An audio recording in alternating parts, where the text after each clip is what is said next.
Hey everyone, my name is Patrick Akil, and for today's episode, we cover developer advocacy.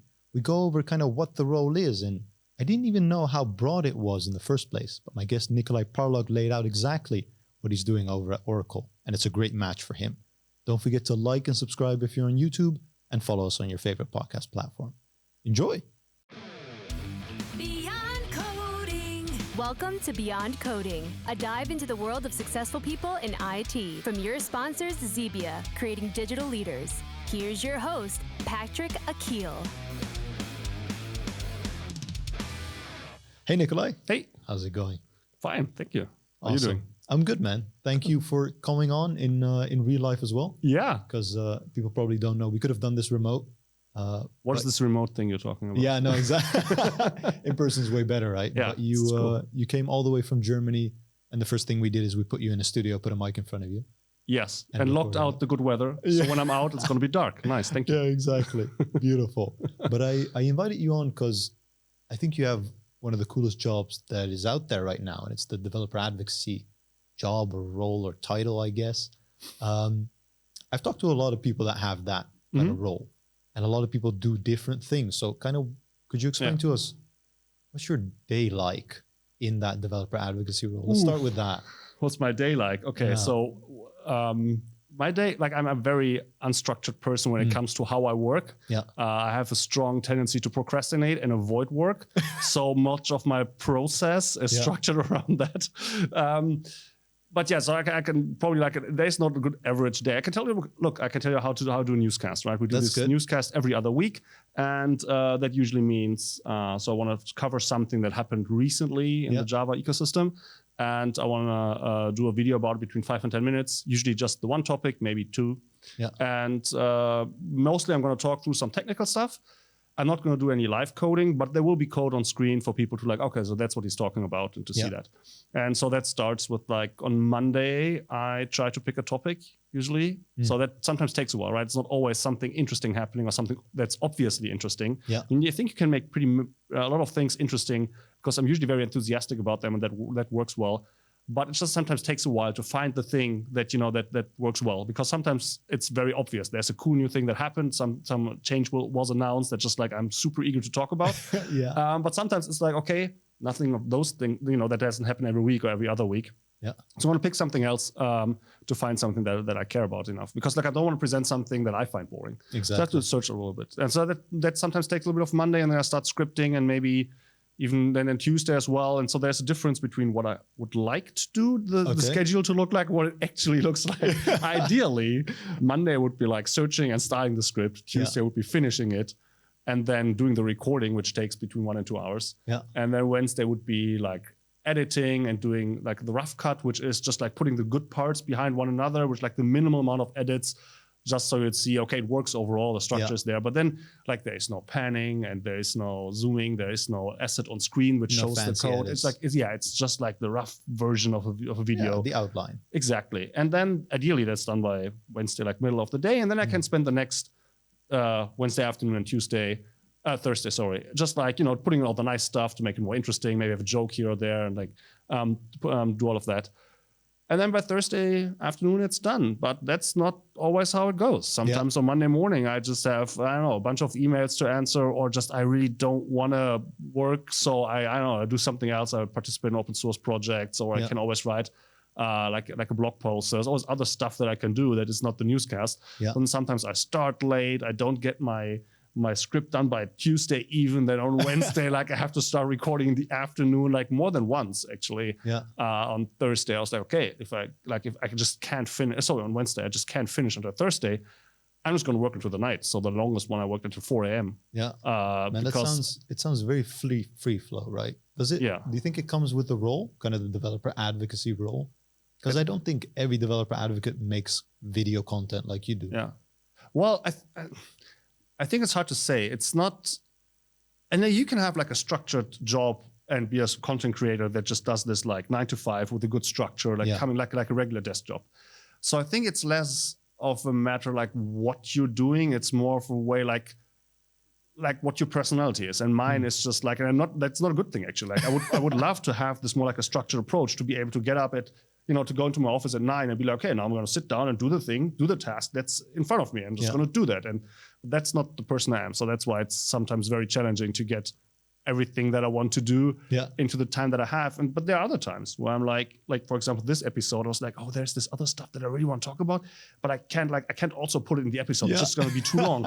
I'm just going to write like a blog post in the same 3 days where I'm already recording an entire video. So I'm just going to crank that as well. Like I'm, going to stay up late because, I want to get that out because I find it interesting. Yeah. So it's just where I am. It has two sides on this specific coin. It's a trade-off, right? Yeah. I mean, if you see an opportunity, you're probably going to go for it and hit a home run. Yeah. And the people that are more planned, they would plan it and it would get its own time, basically. Yeah. So I really think it's not that much a matter of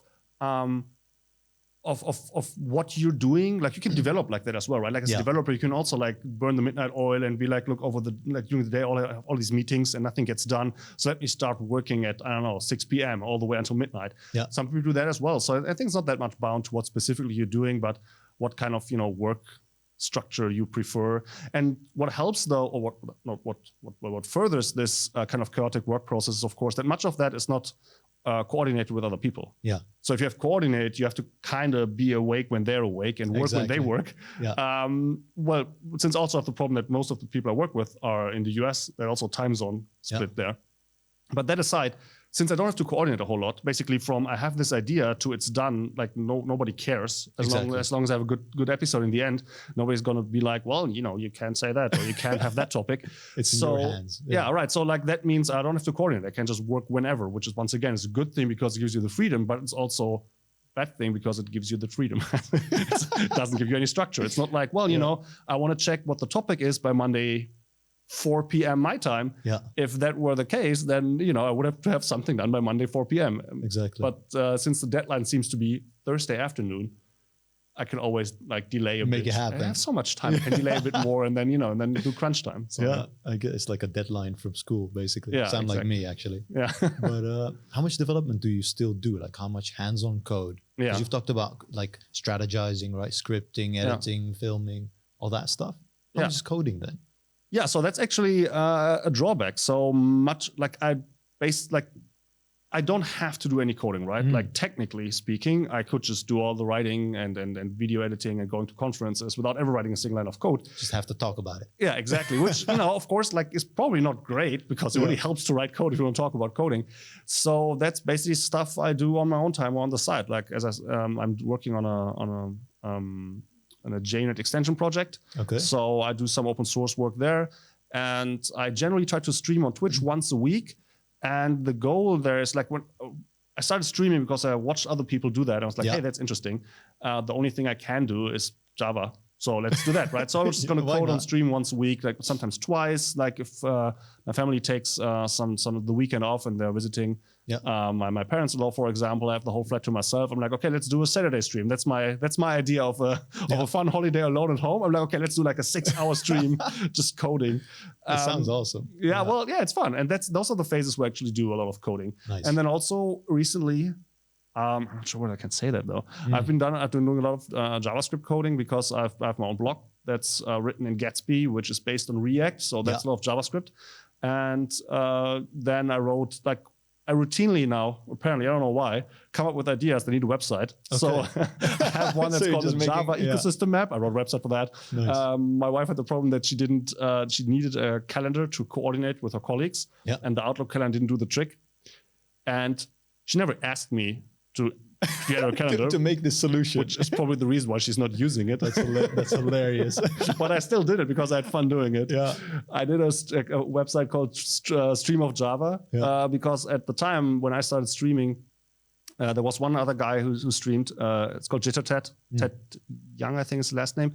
So he's been consistently streaming for years now. Yeah. And then I started a little bit of Java, and then a few other people started. We're trying to band it together to figure out like how can we help one another. Yeah. So like a good place would be have like a central website where everybody puts the streaming schedule, and everybody when is the new Java streamer online? Oh, that's Tuesday evening. That guy's online. Oh, it's Thursday evening. That guy is streaming. So let's go there and watch. By the time I had the website done, a couple of the new streamers already stopped. And Ted was like, my goodness, I don't even know when I stream until the very day. So I can put a schedule in there. I'm like, oh crap, I built another project nobody needs. Yeah. But the point is, they're all websites.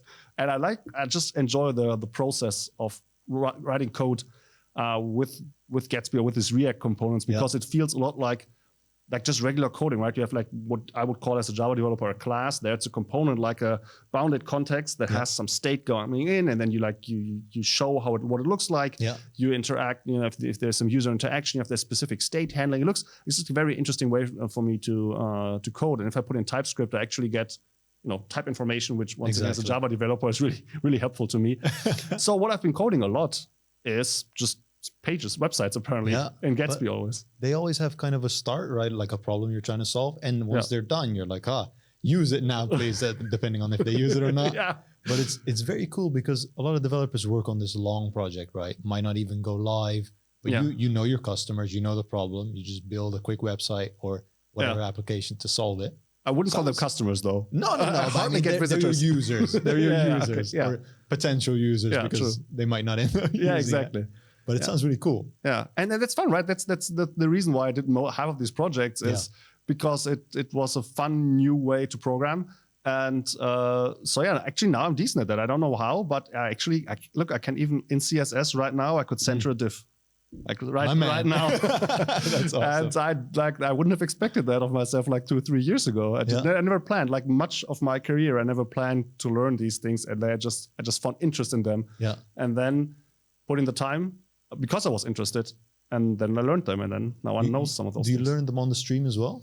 Yeah, a lot. Yeah? Yeah. And like that's very, very often there are people there who know much more than I do. That's amazing. Like sometimes I'm streaming, well, not sometimes, it depends on the topic. Yeah. But so I stream more on the topics that I know more about, which is not so much a planning decision. It's more like what happens, like the JNet extension project called JNet Pioneer that I just mentioned. I'm one of the maintainers, and I just wanted to maintain it. I didn't have time in my schedule, so I combined that with streaming. So naturally, I know more about JNet Pioneer than most other people. Exactly. But I often stream about other stuff, and I think like if you just count topics, not how long I streamed them, but just the topics, then I think most of the topics that I stream about, at least one person chat knows more than I do. Yeah. And the cool thing is that they will often share that, right? They're not sitting there like, haha, lol, you fool, and that's it. They'll be like, hey, try this. Or like I can even outsource tasks to them. I can run into a roadblock. Yeah. I'm like, oh crap, like I would have to look that up in documentation, but I'm not sure what to do. You know what? Hey, maybe somebody knows or can look it up. Let me do this thing instead. That's really cool. And sometimes it happens. I'm like, yeah, this is the answer. They give me a link in chat. I'm like, oh yeah, you're right. So, and then I can and that's amazing, right? It's kind of a weird way of mob programming. I agree. Yeah. And strangers. It is. And that's a lot of fun. So that's really, really cool. And I can actually not just they like help me with simple things. Like for example, with TypeScript, I struggle with how to do certain things. And they actually like help though. This is how this works in TypeScript. And this is so I'm so impressed by that because they have to force all their thoughts to that stupid little Twitch chat window. Oh yeah. I think it's very frustrating because they probably have a lot of thoughts and then they need to type and they're pretty slow. Yeah, and then also like Twitch, like it doesn't format, right? Like if you put in line breaks, it removes them. Good point. You have nothing you cannot put anything in bold or whatever. Like if Twitch chat had Markdown, hey, you know what? Yeah, that sounds like a plugin.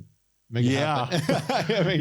Because people show that you can incorporate Twitch chat into your stream, right? Like on screen. I always thought about doing that or not. Like, well, what would be the benefit, right? Most people see it on the side. Some benefit is that some people just watch full screen and then they can't read the chat. So that would be one benefit for them to have the chat on screen, but it doesn't feel like a big enough benefit to give up all that screen estate because, there's things going on the screen already and giving up like a third of the screen for chat that's a lot. You're not going to reuse that space.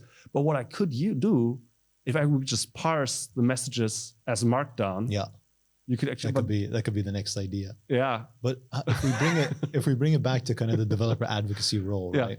You and me already chatted before the show, and I think it's my perception. I don't know if it's because I'm in this space now, but I think it's growing. Like a lot more developer advocates out there. I've talked to a lot. Yeah. Why do you think organizations want more developer advocacy within their organization in the first place? Yeah, so first of all, I'm not sure about the growing part. No, you said that, yeah.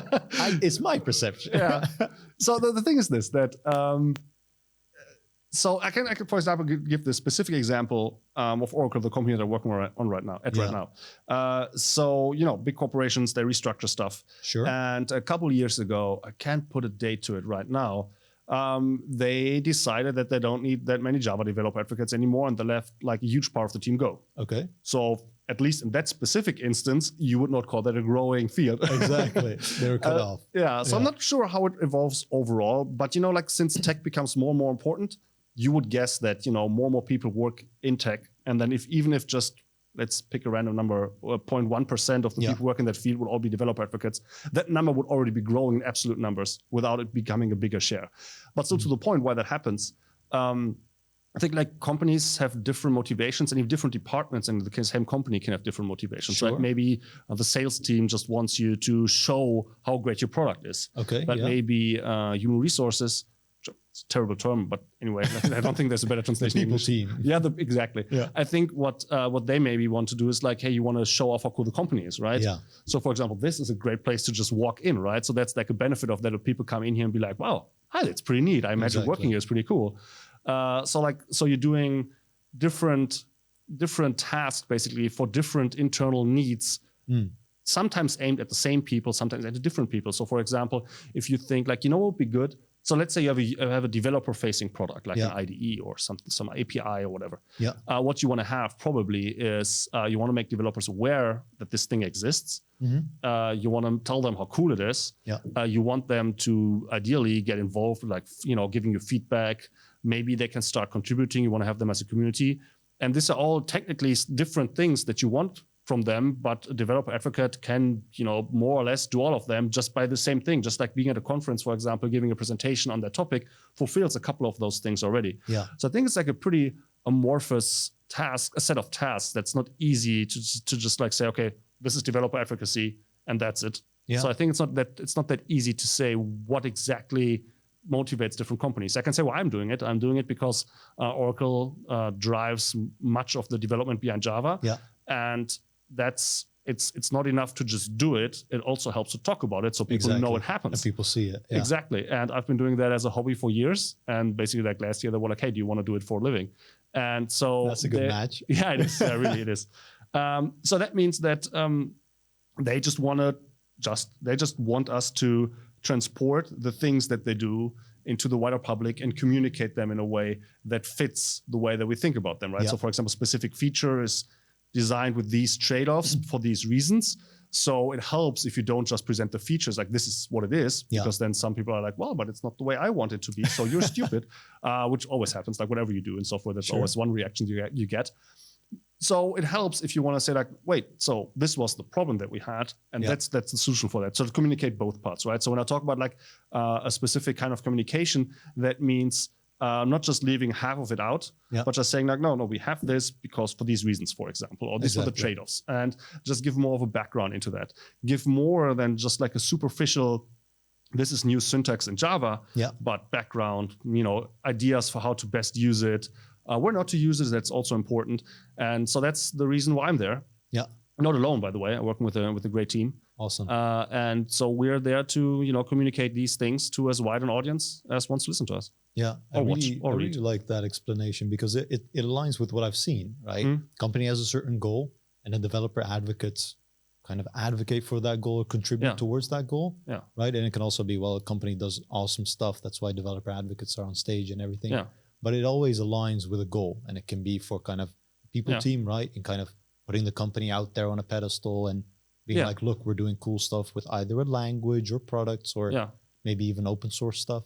Or it can contribute to what the company is doing, right? Contributing to Java and also communicating that basically on a more advanced level, I guess, than a piece of documentation would. Because you're taking your audience with you and kind of explaining the problem. Yeah, and then also showing the solution that you've kind of figured out. And the good part about that, though, is that I do this based on the same information that the audience could already know. So technically, that's what I always tell people, to do the job that I'm doing. Yeah.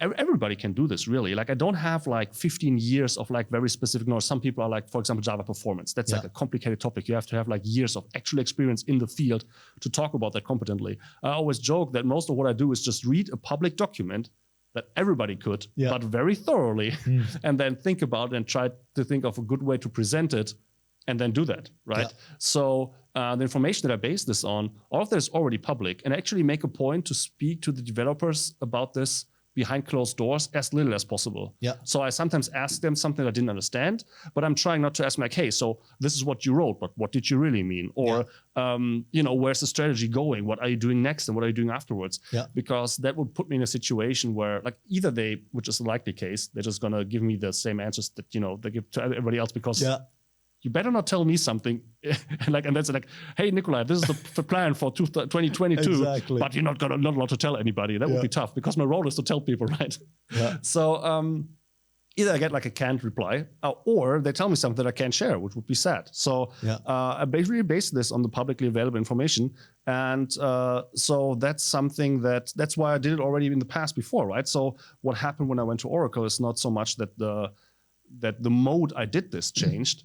It's more like, okay, now I'm publishing on the Java YouTube channel instead of my own Java YouTube channel where I plan to do something like the newscast before. Yeah. But like to be honest, that would have been very tough. Like basically spending most of every other week on a YouTube video with, I don't know, with like, let's even say it takes off and each of those gets like tens of thousands of views. Yeah.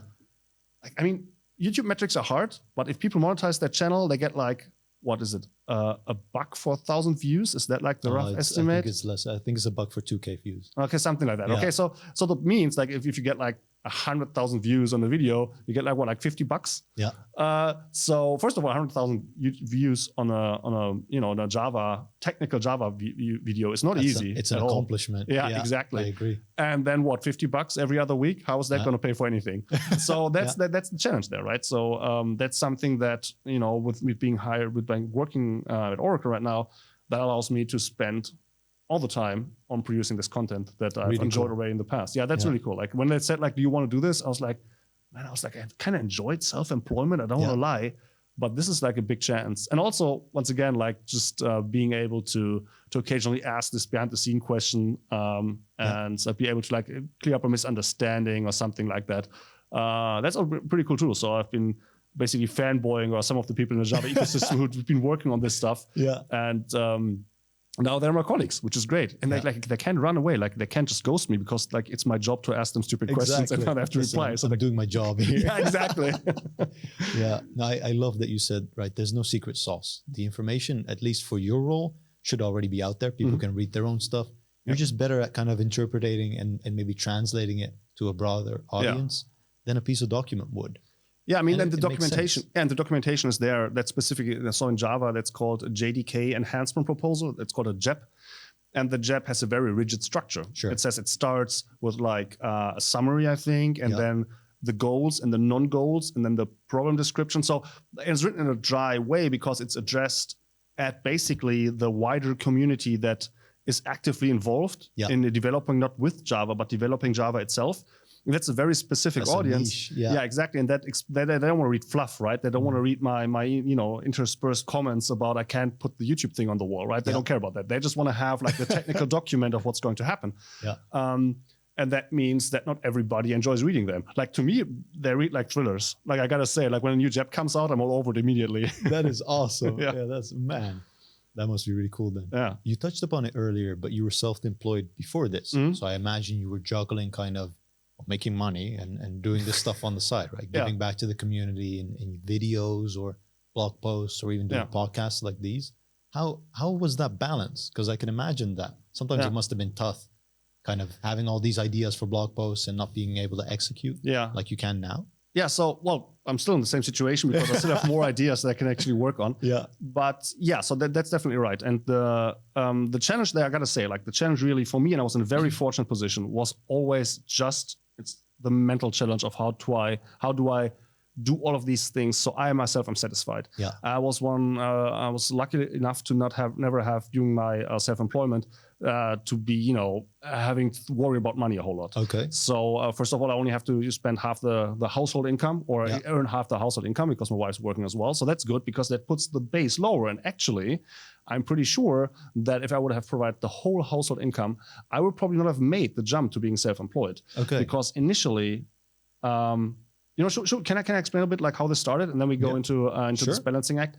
So I came out of university, I think 2010 or something. Then I went on a trip to South America. I came back. I was like, shit, I got to work now. I always thought I was going to stay at university, do something there, but it turns out that this, as I said, I'm procrastinating a lot, sitting in your office, working on a thesis for 3 years without anybody caring. That's no way can I do that. It's like, okay, what do I do now? The only thing I know is programming, apparently, because I study computer science. So what the heck, I'm going to become a programmer. So I applied for jobs as a Java developer. And like, it took me like this. Like, I was like, I realized like a couple of months later, dude, even during university, you really enjoyed coding. Why did you never consider this a career? That is hilarious. I never took it seriously. I always thought like I'm going to do like this high-minded complexity theory stuff, and coding is just like something I do on the side. So I never took it seriously as a career. And when I had to do it, it turned out it's fun, because like for somebody who's procrastinating a lot, who cannot like work with this long cycle of working for months and then getting feedback, that's a problem for me. But the short feedback side of coding, like something doesn't work, I have a problem. Instantly. Yeah, and then it works a couple minutes later or even a couple hours later. And still today, I get out of my chair. I'm like, it works. Like on the train here. Victories. Yeah, on the train here, I finally got something to work because I was coding a bit. And I was like, yes. So I still have that. That's really great. So that never goes away, I think. Hopefully, because that's fun. And so I realized like, hey, coding is fun. And so then immediately started, like, I realized I know nothing. I know the Java basics. Okay. But there's tons of stuff within Java I still have to learn. And then, but there's also so much around that, like how does unit testing work? What's a build tool? What does CD and CI mean? You know, how does Git work? Like, there's so many things that are. And it's ever growing. Yeah, exactly. Yeah. And so that took me years to learn. Learn. I'm still learning. There's still tons of stuff I don't know, but just to get the basics in. And I consumed all of that mostly from blog posts and then a couple of talks. Yeah. And I was so impressed by all of these experts like sharing their knowledge like freely online. That was really cool. Like for a time, I don't want to say heroes. That would be a little bit too much. Yeah. But I was a little bit like a fan of being a band. Like these guys, like they're doing so much work, and it's just for free. I was really impressed by that. And so at some point, of course, I was like, you know what? Maybe I can do that. Why not? I've been I've been writing a bit in the past, so I know I can do that. So sure. So when Java 8 came around in 2014, I started to. That was the first time I was a little bit ahead of a curve. So a couple of months before it came out, I was interested in it. I found blog posts by people who were even more ahead of the curve than I was. Yeah. I read it, understood it a bit, downloaded my first early access build. And I still remember we were in South Africa on a vacation at that time. I still remember one day, my wife was out, now wife back then, my girlfriend, she was out in the town doing something. I was sitting at home and we rented a flat that looked over the ocean. Okay. I remember I was sitting there like this on my laptop. Coding on the side. Exactly. Because I want to understand how these arrow things, these lambdas work. And that was weird to me. I wanted to learn that. So I spent a day on that. And that was really cool. So was that a conscious decision? Because you were kind of getting ahead of the curve, right? No, it was not at all. Okay. No, I was just curious. So it was just curiosity. Yeah. Awesome. Most of that is because as soon as I start putting something on a plan, the procrastination starts immediately. Like it's really bad. It's like, I want to do this. Let's put it in the calendar. No, I don't want to do it anymore. And then it never happens. Okay. So I learned that, and then I said, you know what? Now I know a little bit about Java. I started a new job back then, and I knew more about Java than most of the other people there. So I told them internally about Java 8 specifically. So about the new Java 8 features, not about Java in general. Yeah. I told them about it. I started my blog in 2014. Started to write a little bit about that. And then, so I had this blog, and that was fun. So I reduced my working time to only 80% to just be able to do it, right? Because I couldn't do it. You can do both at full capacity. Yeah. And I just wanted to, right? It was not like a strategic decision. Yeah. But I wanted to. And once again, that's also very important. I was able to take a hit in the present and invest that into the future. Even though it was not a conscious decision, that was what happened. And it's very important, I think when it comes to topics like social justice, for example, to understand, I say, everybody can do what I do. Yeah. But only if you're able to take that hit. I agree. And some people just aren't, right? Yeah. So if I would had to, support a family or just, support maybe like a parent who has medical issues, if I have to just, take care of somebody physically, and that takes 20 hours in the week out of me, I'm not going to write a blog on the side. I mean, some people do. Yeah. That's amazing. I wouldn't. So I was in the fortunate position that I could just reduce work time and had plenty of time over to keep researching and keep learning and keep writing. And that was fun. And then hey, they're doing this blog thing. I want to do that as well. That's basically I repeated that How a it's ton of snowballed. times. So I started speaking at conferences. I started a YouTube channel. I started Twitch streaming all over the coming years. I started a newsletter. Like dominoes. On Twitter. Yeah, exactly. Like one thing followed the next. I'm doing way too many things and none of them really good, really well. So that's a problem. Somebody, if I would want to live off of this, like you would be like, okay, pick like 2 or maximum 3 lanes. Pick Twitter and then maybe YouTube and Twitch, or pick Twitter and then a book and a blog. Sure. Something with synergy, right? So either both is video or both is written, or maybe like do a long form podcast and then also do TikToks. I don't care, whatever. But pick like 2 or 3 lanes and then just do that. And I'm terribly bad at that. Do you think you'll ever get to that point where you're focused like that? Once again, the problem is like the reason why I do so many different things is, as I said, I have this problem. Like when I have to do the one thing, I kind of get annoyed and I don't do it. It's the curiosity that keeps you going. Yeah, and like if you do plenty of different things, there's always something that interests me at that point. New. So like even if it's not new, like even if it's an existing project, like hey, I didn't work on that project in a while.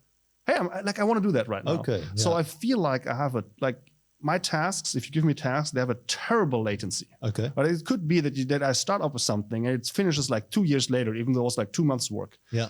But I feel like I have I'm not always happy with that, but I think overall I can say like I have a good throughput. Yeah. Because I'm always working on something. Exactly. So like I don't want to work on, a YouTube video. I don't just slack off sometimes. But usually then okay, let's work on that, that other website that I was building, or let's work on that open source project. Yeah. And so that's I think why to me having these many different channels actually works somewhat, because I feel like there's always something that I can do. If I don't want to write a blog post, I'm going to write a newsletter, which is more informal. Yeah. Sometimes I just go to Stack Overflow and answer questions there. So nice.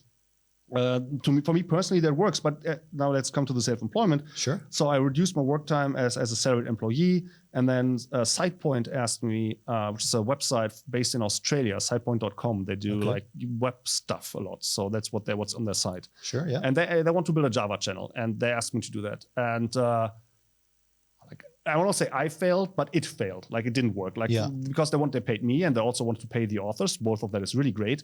But that means then you have to have enough viewers and readers. Need to have a lot of income. Yeah, exactly, to make that work. And I just couldn't make that work. I'm not sure whether I could have done better, but it didn't work out. But that was basically my step into self-employment. Okay. And so back then it was like they were not paying enough like of a full salary because they only need me like 10, 15 hours a week or something. Yeah, for that specific thing. Exactly. But that was, as I mentioned earlier, I only had to provide half the income. So I was like, okay, I can do this actually. I can just work on that for like 10, 15 hours a week. Yeah. It's enough. And then all the other time I can just do whatever I want. That's great. So let's do that. So I quit and I started doing that. And so then when that didn't go well, I already found somebody else who was going, actually the company I used to work for as a salaried employee. They still threw projects my way, so I could like go back to them as a consultant. Consults. I was just as a hired gun basically. Freelancer, yeah. And so that's how that evolved. And that's then when I became self-employed. Basically every time somebody used to pay me more, and I can only recommend that to, if people are self-employed, never say no to a project because you don't have the time. Always raise your prices until they say no. Okay. If you have okay, I can't do this project anymore, but they want me to, then why didn't you raise prices in the past? So that's the way I try to find the balance. Okay. So people ask me for example, to do trainings with them, like in-house trainings, and I obviously love talking and telling people the stuff that I know and trying to teach them. And that's just a lot of fun to me. So I really like doing that. But still, it's intense. Like telling somebody 8 hours about a Java topic. It'll tire you out. Yeah, it will. And you're not going to do anything else on that day. Yeah. And if you do this for 3 or 4 days in 1 week, probably the week after, you also kind of burn out. Not burn out, not that bad, but you want to relax. And it does pay well. So what I thought, I was just every time somebody asked me, I just raised the price, just so I could find the balance by that way. Okay. And that meant that I actually earned for the longest time, my income didn't increase a whole lot. Just the time that I need to spend on earning it, it went down. It reduced. Yeah. So I could spend all that time on the other stuff that I just mentioned. And then in 2018, 2019, then the trainings went well as well, and they got up. So that's when I started earning actually more than I would as just a regular line level developer. Yeah. But that was 5 years after 5 years of basically taking a pay cut for the fun of it. And then but at that point also, it became a difference in what I was being paid for. I was paid for freelancing before, and they didn't care that I had a blog. Exactly. But later, the companies at the trainings for, they also didn't care I had a blog, but they wouldn't know me if I didn't have a blog and speak at conferences and have a YouTube video that they could look at, or sometimes they would listen to a podcast. It was that self-investment. Yeah, exactly. Yeah. So that paid off. And like I was lucky in that way because I did those things because I wanted to. And then I'm lucky enough to work in a niche where if you're competent, people are willing to throw money at you. There are many areas where that just isn't the case. So it's like basically it was a series of decisions that I made basically out of like short-term interest that fortunately paid off because I'm in a field where a lot of options present themselves, opportunities present themselves. And so that worked pretty well. And then I was doing, as at the end, like 2018, 19, this thing and 2020 as well, mostly as a trainer. And then like this balancing, I really came into it. Like, I mean, before as well already, like, I never had to worry about not having enough income from or not enough customers to pay me. But still, I would do like a full week training, which pays well. Yeah. And I would come home feeling like, oh crap, like I didn't publish anything in a week, which is a stupid thing to feel. Yeah. But then the other way around, I would go to a conference, which is mostly unpaid. Like they usually recompensate you for travel, but that's it, right? So you spend like 3-4 days, and it's a fun thing to do, definitely. Sure. But you're coming out, if you're lucky, if you're not holding a keynote or something, you come out net zero. It's an investment. So after 4 days, well, as I said, like I mostly did it for fun, but it's also investment. But if you come out with net zero, then you're like, well, they give money as well, right? Yeah. So, and then I was still freelancing a bit, so I could actually like work, like for training day, like you make an appointment, you go there, right? You can't just do this from home whenever you want. Right, but if you do, if you also do freelancing coding work, you can come home and be like, okay, you know what? I can still squeeze in like 4 hours of coding just to, earn some money. And that was weird. And that thing came basically like that kept pushing me. And if you read my newsletter, you can see that I was like chewing on that. Like, how do I combine these things? At some point I realized all these content things that I do, they work as advertisement for these other services I provide. Yeah. So now, so now they become beneficial as well, but still, how do I balance that? And if that's what they do, shouldn't I then be more focused on like a single thing? Exactly. Push that forward. So like, I don't have like 3,000 YouTube subscribers, but 30 or 300,000, because, if people pay me for training, if one out of, 10,000 subscribers has interest, then of course more subscribers means, more potential customers. Exactly. And in all of those thoughts, I really didn't know what to do. I decided, one thing I need to do is like just, at least before doing anything else, like just coalesce my brand. Oh God, it's horrible. But I was at different names on different platforms, and I just used like a regular WordPress site, which was annoying me already. And I had a hard time presenting people with all the stuff that I do. Yeah. And to do that well, I felt like I need to create my own website. And so I paid a company for some design, which they did a really good job in. And then over all of 2020, I worked on my one website, which it's just text on a page. So you would think it's simple, but there's lots of stuff hidden for myself for usability from on my end. Okay. Just make it faster once I've written the text of a blog post to put everything else on there. Yeah. And to have my talks in there and all the talks I ever gave with links to all the slides that I ever used, they're all in there, and all stuff that I automated a lot of that, or made it simple for me, the data entry part. Like I was at that conference, when was that? What was the link to the video? One hub of you. Yeah, basically. Exactly. Yeah.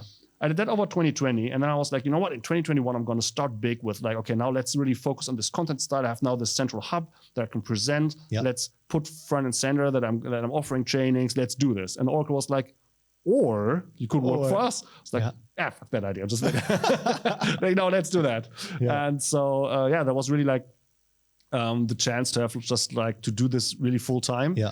And then also, as I said, like just working with the people who work at Oracle on Java. Yeah. Right. So once again, I won't use the word heroes. That's overblown. But I still like, I really like the work that they're doing. I'm really looking up to them in a technical perspective. I'm really interested in their opinions, and I love talking to them. Yeah. So that was a big part of the offer. So I think if another company would have offered the same deal, meaning the same money for the same job, I don't know whether I would have taken it. Exactly. So being able to work with these people, maybe, I'm not sure. But it's at that point that made the decision definitely easier to do that, And they reached out to you basically throughout all your, they saw you out there, obviously. Yeah. That was crazy to me, by the way, because I still felt like I'm just some dude, right? I got like 1,000 people reading my blog a day, which is not a lot at all. Yeah. People who want to live off that stuff, they get like 10 times that number. Sure.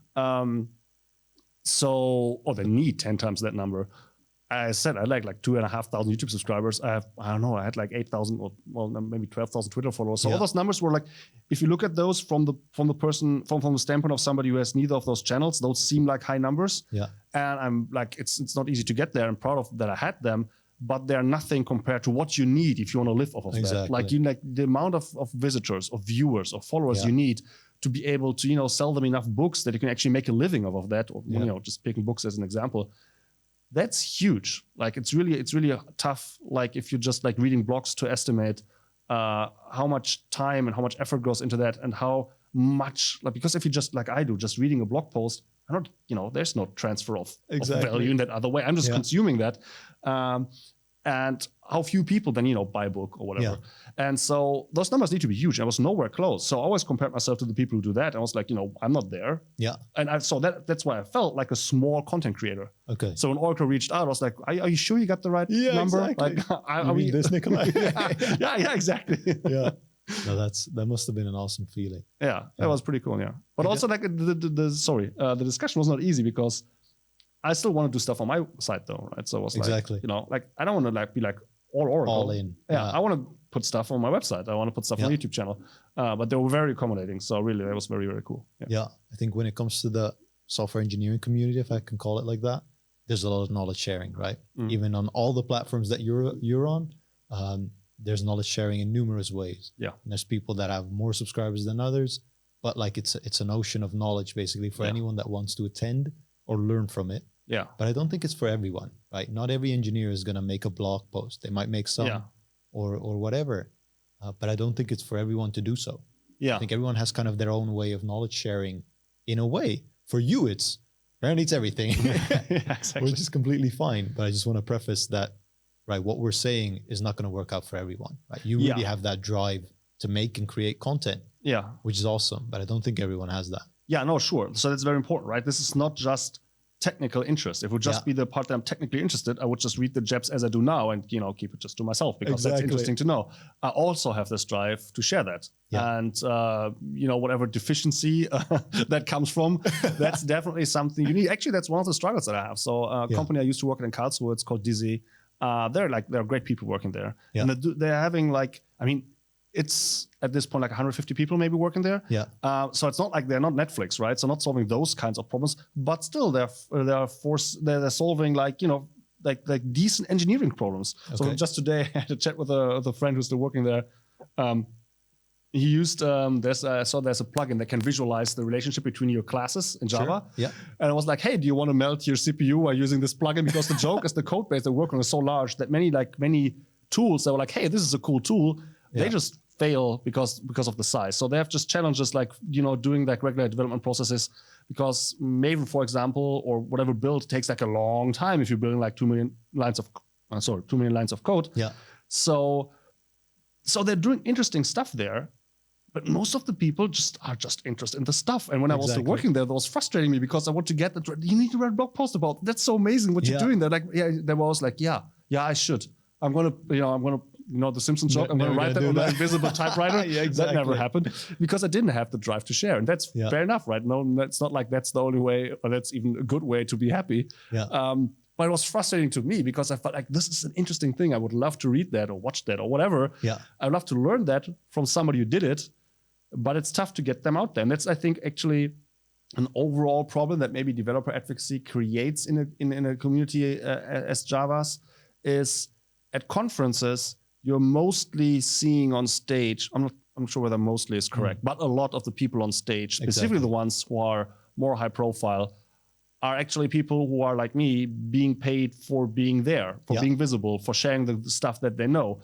But these are different, this is a different kind of knowledge and a different story than somebody would tell who's been working with this like in the field. So for example, I'm up there like, hey, Java 17, all of these great features, aren't they amazing? What is always missing is I feel a talk like a year later, like, dude, I listened to that guy. Yeah, like a war story based on... And I did this for a year now, and here's what I learned. Exactly. And that's a perspective that is, I'm not sure whether it's missing entirely, but it's just hard to come by because, I mean, you can't be both. You can't be somebody who codes full time and also somebody who speaks a whole lot. And usually people who don't give a lot of presentation, I mean, some people are just natural talents, but most of the people aren't. So most people who just work 40 hours a week on coding and don't have, just don't have the experience of just regularly giving presentations, they're not going to give the best of presentations. It's like a thing you got to learn. That means like at a big conference, they're not going to be like, well, we don't know that person. We never read a blog post from her. Let's just put her on stage in front of a couple thousand people. So it's hard, for them then to get that talk in and then maybe speak at a large conference. So there's always this mismatch where if you're an established speaker, it's easier to get like a large audience. And it's not like it's not important what me and these other advocates or evangelists or whatever you want to call them have to say. But then the other part of the story, or there are probably more parts than just the other one, but that other part of the story that then is much harder to give the same limelight and give it the same like kind of attention, because it's also less flashy, it's less interesting. It's more like, it's much more nuanced. For example, it's much easier to say like, hey, this is a new feature. This is why it exists. This is how you use it. This is how you don't use it. So basically something like a basic instruction. That's much easier than, okay, so in practice, there are like these 133 situations that I want to categorize now to tell you how well it worked and didn't work. So I think that there are many challenges with that kind of content, but I think it's needed. I think it would be great to have more of that. And the good way to start probably is like local Java user groups. So if people are interested in starting and presenting or starting with articles, it is easy to start in the sense of if you can put in the time and you have the inclination, then it's not hard to start. Exactly. But you have to have that to start. But if you don't, and once again, like you're right, we have to say that like explicitly, because it always feels like, we're talking about all these things like they're somehow paramount, they're important. If you don't do that, you're losing out. Totally not the case. If you're just working your job, that's, first of all, it's just a career. It's just a job. It doesn't have to define anybody. So people I know some of my colleagues back at DC, they were like, the idea of sitting down at home, like hours on end, and learning about Java stuff would be like, this is like, I'm being paid for this, so I'm going to do this 40 hours a week, and they did their job, well. They just came with enough competence to do like a good job. It's not an excellent job, but not everybody can be excellent and don't have to. They just did a good job, and they left. And you know what? They were relaxed. They had like good life balance. They didn't, write a blog post at 2 a.m. So that's perfectly fine. So that's very important to state. And then also, like, even if you're doing like excellent work and you're growing and you're learning and you're doing like really cutting edge work. Even then, it's fine to just do the work. Right. No reason to have to run around talking about it. But I still like listening to it. So it's good if people do run around talking about it. I think you can combine that, right? Maybe the developer advocates with the war stories, maybe together. Sounds like you could combine such a thing and just kind of bridge that gap in the middle. No, seriously. If a company like Dizzy that I just mentioned, they would hire somebody like me, that would be like a troves of knowledge there. I would just go around, be like sitting next to somebody who works on something interesting, observe them for a couple of days, try to work with them, tease out some of the information, and then I'll be the one wasting my time writing a blog post while they can keep solving the actual problem. Exactly. So, but that's I think a tough ask for many companies. It's like, I mean, now because it's so hard to get to hire developers, there might actually be an angle there, because that's my theory, that we're seeing more developer advocacy because it's harder to hire in that way as well. I think so as we said earlier, right? Developer advocates can do different things, but one of the things they can do is present your company as a company that does cool stuff. And even at Dizzy, we started a blog. And I talked them into starting a blog. Nice.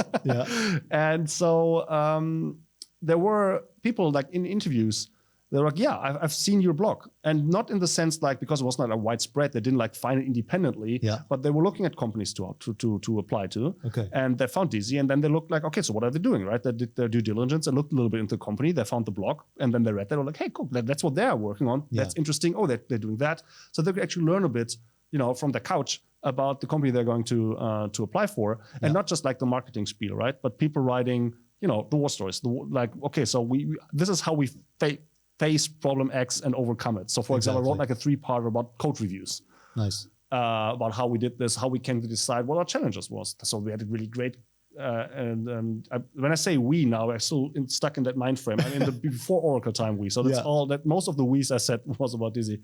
That like great team chemistry where people really liked working together. And they were like, if we institutionalize shitting over other people's code, is that a good idea? Should we maybe not? The thing was like a good thought to have. Maybe we don't want to do code reviews like where that kind of like tension can come in. Yeah.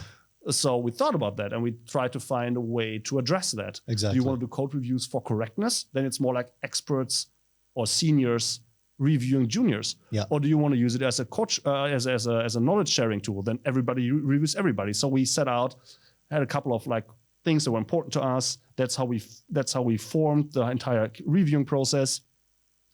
And then I wrote about that. And that's one of the war stories that I think that's a very interesting blog post to read that comes after the one where like code reviews are great, which, somebody on a big stage tells you about. And then this is the one like, look, we actually did this. These are the trade-offs. Exactly. Yeah. The trade-offs. Exactly. Present the trade-offs. And so that's the kind of content I'm talking about. And that gives other people a chance to learn about the company. And then if you're like doing a really good job, then maybe that's the first time how they hear about the company, right? Like at a conference, or because they actually find your blog posts on Google, which is insanely hard, of course, right? Like landing on the first page of Google is, unless the topic is very specific, it's not easy. But if you can manage that, people will actually, like imagine hiring somebody or like being as a company, one of many companies who want to hire that specific developer. Yeah. And she already knew your company because she's been, working in a space that you work in, has been Googling problems that has already landed on your blog like once or twice. Found you. Yeah, she was like, oh wait, I know those guys. They're doing a good job. Somewhere in there's a little bell that's going off. Yeah, with exactly. The name. Yeah. You need a couple contacts, right? It's marketing. Like you can't just tell somebody here's a book and they will buy the book. Yeah. I think what is the number? It's like 7, the magic number. So you need like a couple of contacts with something usually before they like make a decision. Yeah. And if one of that contact is like a not marketing material but like an actual real life help that you provided, that's great. And I think like I'm not sure whether developer advocacy is expanding, but if it actually is, it would not surprise me, and it would also not surprise me if that is a big driver. Yeah. Just like making sure to tell the world just that what the company is and how it works, and just present cool stuff that you do, that other developers can learn about, they can hear about, they can think about it before actually thinking about, okay, I'm looking for a new job now. Exactly right. It's kind of, especially those war stories.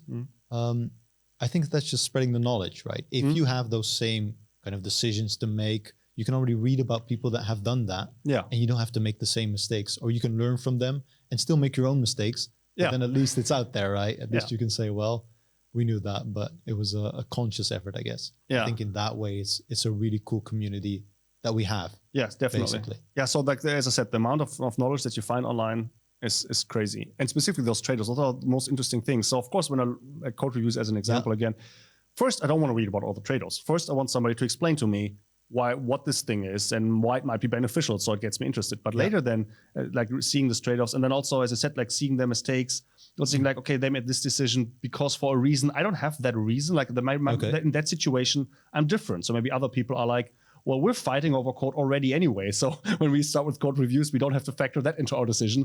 But they can maybe see, okay, so instead of just seeing the result, like this is how we do code reviews, they can see which reasons led to specific decisions. Exactly. And then they can say, this is a reason I have. Oh, that makes sense. Oh, no, this is the opposite of what our situation. So I would probably do the other thing. And not just with code reviews, but of course with other things like, I don't know, microservices. I mean, there's a plethora of things out there always, right? And you're never going to be an expert in all of those fields. There's just too many. Yeah. So if you can share and learn from each other, that's the way we can grow basically as community as well. Yeah, really. Like I'm not sure I don't know how that was in other fields. I'm not sure whether don't know. That's I don't know whether we're singular. Yeah. Like it feels a lot like software development is singular in many respects, but what's the English word? I don't trust that analysis a whole lot, because I think like we usually people feel like they're in a situation that's more special, that's categorically different from other people's situation. Yeah. I'm not sure whether that applies. But I don't know, like, is there a big, like, I don't know, dentist blog post scene out there and dentist YouTube video? I mean, not like people making YouTube videos for other dentists. Is that a thing? It could be. I think maybe. I've seen one of those YouTube videos. It could be. But I think. How does that work? Yeah, like, so is there like live coding, live dentistry on Twitch? I've seen those massage things, and they just crack your back and stuff. But we're very much deviating. Yeah. I think on the note that the developer community is awesome and they're just spreading out the knowledge and love. I think we'll round off the episode there. Yeah. Any last words, any last things you want to say? Any last things I want to say? You should have warned me. Yeah. What do you mean? Like I would have to come up with something clever now. Oh, no, nothing, I didn't. nothing Like, clever to... Damn. Okay, good. Like I can do nothing clever. That works. Follow me on Twitch and Twitter and YouTube and my website. It's all NipaFX on all of these platforms. I saw your YouTube shorts and they were like, "Hey, I'm NipaFX, but you can call me Nicolai." Yeah, man, that's stuck in my head. Yeah, that was my goal, but I realized it's bad for a short because a short has to start with the content, not with the boring part. I should have ended with it. I also was going to give you that feedback. Thanks. Yeah. Yeah. On that note, if you've made it to the end, either on YouTube or on Spotify, any of the other podcast platforms, leave us a review or leave us a comment. Say that you made it, and otherwise, we'll see you on the next one. Nicolai Parlog, everyone. Thank you. From your sponsors, Zebia, creating digital leaders.